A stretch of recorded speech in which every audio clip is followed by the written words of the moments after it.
के स्थानीय चौक स्थित इंदिरा गांधी प्रतिमा स्थल प्रांगण में पुलवामा हमला में शहीद सीआरपीएफ के जाबाज 40 जवानों के शहादत के 5वीं बरसी पर उन्हें सलामी देकर मोमबत्तियां जलाकर श्रद्धांजलि अर्पित किया। अवैध हथियार का जखीरा सहित हथियार बनाने वाले उपकरण भी बरामद, 4 हुए गिरफ्तार। पूर्व मुख्यमंत्री और पूर्व राज्यसभा सांसद सुशील कुमार मोदी को इस बार राज्यसभा का टिकट नहीं मिला।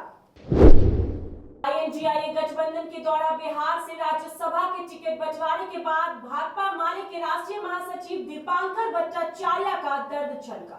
बिहार बोर्ड द्वारा आज से मैट्रिक वार्षिक परीक्षा की शुरुआत हो गई है। आज पहले दिन मातृभाषा का परीक्षा है।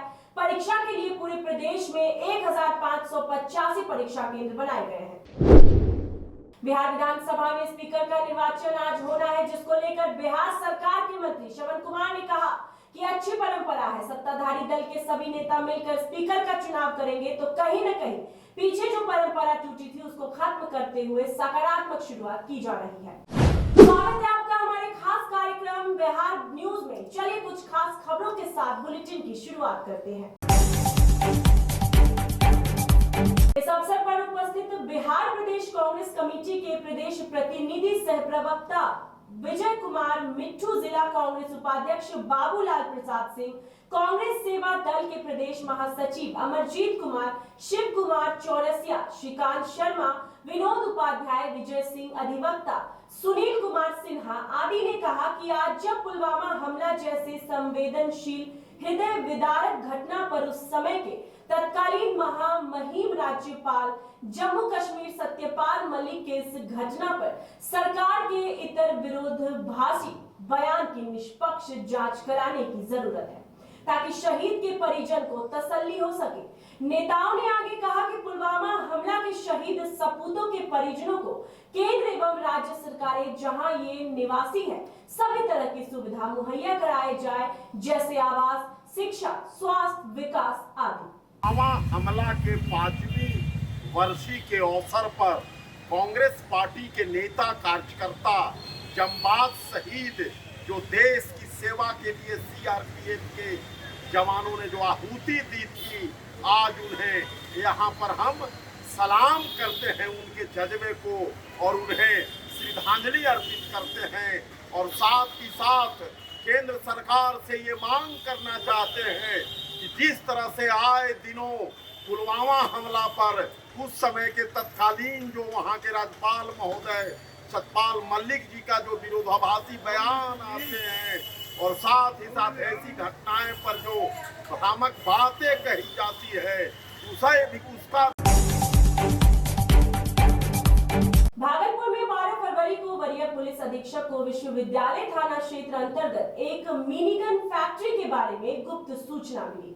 सूचना का सत्यापन एवं आवश्यक कार्रवाई हेतु वरीय पुलिस अधीक्षक के द्वारा पुलिस अधीक्षक नगर प्रशिक्षु, पुलिस अधीक्षक एवं पुलिस उपाध्यक्ष नगर के नेतृत्व में एक टीम गठित की गई है। इस टीम द्वारा विश्वविद्यालय थाना क्षेत्र के झमाम बाड़ा के पास स्थित मोहम्मद सलाउद्दीन के घर पर विधिवत छापामारी की गई है। इस मामले में कुल 4 लोगों को गिरफ्तार किया गया है, जिसमें मोहम्मद सलाउद्दीन राजा उर्फ तनवीर मोहम्मद, फैजल रहमान और मोहम्मद आसिफ है। इस मिनीगन फैक्ट्री के उद्भेदन में पुलिस ने रिवॉल्वर, कारतूस, देसी कट्टा, एयरगन, दुनाली बंदूक, मैगजीन, ग्राइंडर, ड्रिलिंग मशीन के अलावा हथियार तैयार करने वाले कई सामान को जब्त किया है। वहीं चारों अपराधियों से पुलिस पूछताछ कर रही है। इनके जो रिसीवर हैं, जो ये लोग हथियार लाते हैं तस्करी करके या बनाते हैं, उसको जहां खपाते हैं, उन खपाने वाले 2 व्यक्तियों की भी गिरफ्तारी हुई है, और ये अभियान अभी भी चल रहा है।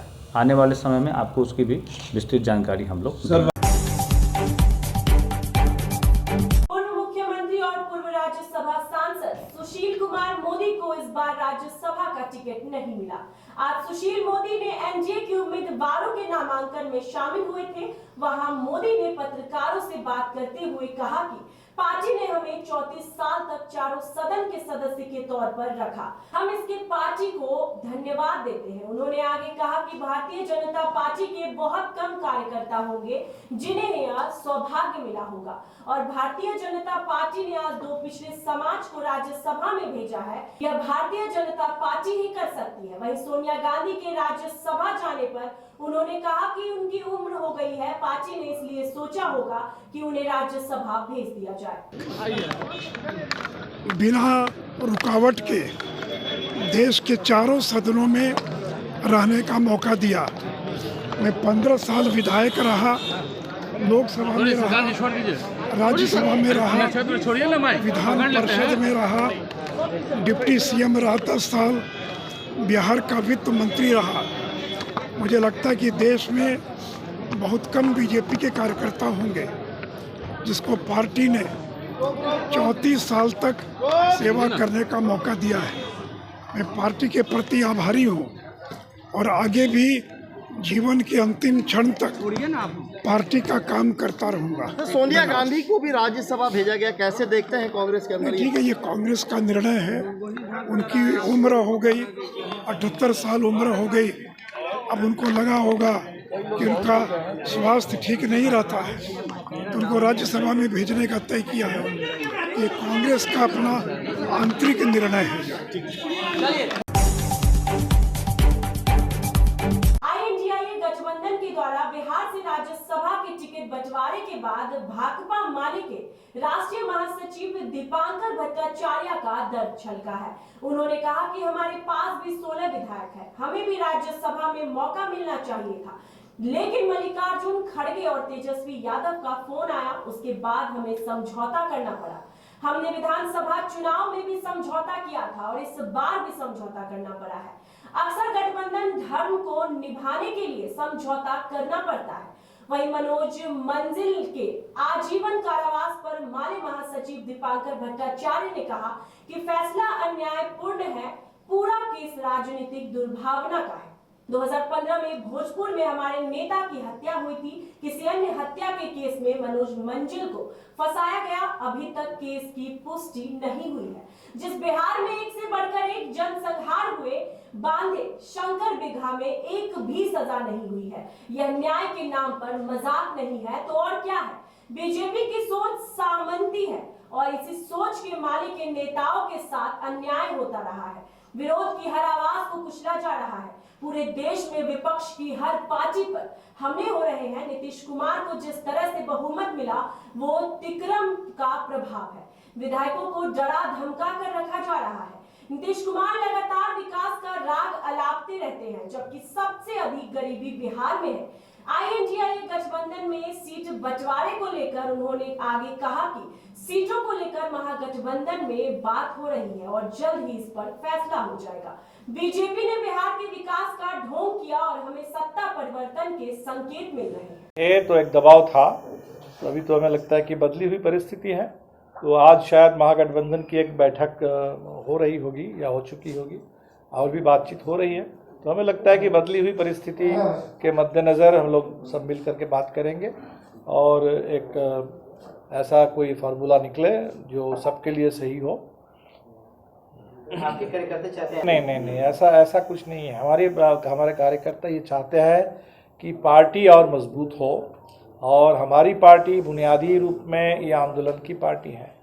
तो हमारा बड़ा काम तो संसद के बाहर है और जब हमारे लोग संसद के अंदर जाते हैं, आप देख रहे हैं कि मनोज मंजिल के साथ इन लोगों ने क्या किया। ये कोशिश होती है, फिर भी बाहर की आवाज़ को हम लगातार अंदर भी इसको बढ़ाते रहेंगे और दोनों मिलाकर के पार्टी है।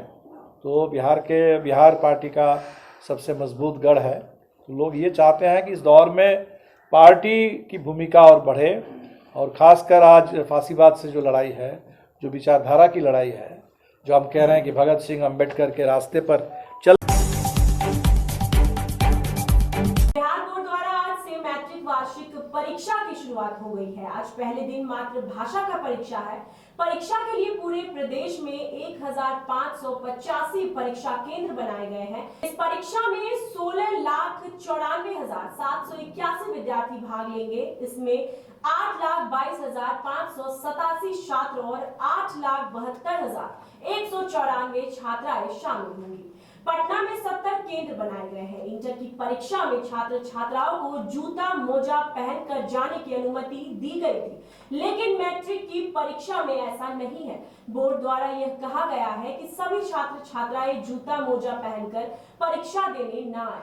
मैट्रिक परीक्षा का आयोजन 2 पालियों में किया गया है। पहले पाली की परीक्षा सुबह 9:30 बजे से शुरू होकर दोपहर 12:15 तक ही चलेगा। दूसरे पाली की परीक्षा दोपहर 2 बजे से शुरू होकर शाम 5:15 तक चलेगी। परीक्षा प्रारंभ होने का समय सुबह 9:30 बजे से 30 मिनट पूर्व अर्थात सुबह 9 बजे तक तथा द्वितीय पाली के परीक्षार्थी को द्वितीय पाली की परीक्षा प्रारंभ होने के समय दोपहर 2 बजे से 30 मिनट पूर्व अर्थात दोपहर 1:30 तक ही परीक्षा भवन में प्रवेश की अनुमति दी जाएगी। पटना में बनाए गए 70 परीक्षा केंद्र 70 मजिस्ट्रेट की प्रतिनियुक्ति की गई है। विधि व्यवस्था कायम रखने के लिए 70 मजिस्ट्रेट के साथ 500 पुलिस जवानों की प्रतिनियुक्ति की गई है। परीक्षा केंद्रों पर धारा 144 भी लागू किया गया है।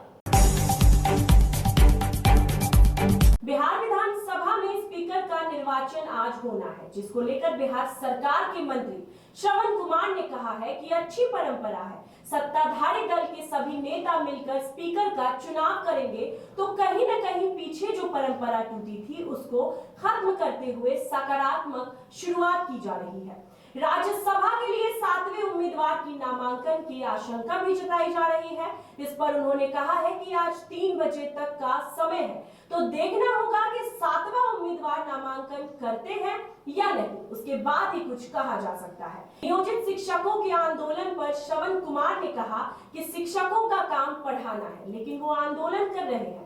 सरकार इस मसले को लेकर बातचीत कर रही है और पहले भी कहा गया है समस्याओं को देखा जाएगा, तो आंदोलन करना कहीं से उचित नहीं है। राज्यसभा में भी 7वां कैंडिडेट आने की उम्मीद दिख रही है।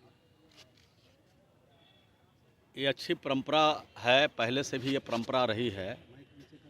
बीच में कुछ परंपराएं टूटी थी, लेकिन इस बार स्पीकर के चुनाव में सर्वसम्मत निर्वाचित होंगे आदरणीय नंदकिशोर यादव जी। ये राज्य के लिए बहुत अच्छी खबर है, संसदीय परंपरा के लिए, लोकतंत्र के लिए अच्छी खबर है कि सब लोग एक मत होकर अपने विधानसभा के अध्यक्ष स्पीकर का चुनाव कर रहे हैं। सभी माननीय विधायकों, सभी दलीय नेताओं को शुभकामना देता हूं कि इसी तरह की सोच रखें ताकि बिहार और आगे तेजी से बढ़ सके। राज्यसभा के लिए 7वां कैंडिडेट सामने आने की उम्मीद लग रहा है। अभी के लिए बस इतना ही। बिहार से जुड़ी ऐसी ही तमाम बड़ी खबरों को जानने के लिए आप बने रहिए हमारे साथ और देखते रहिए GVN 24।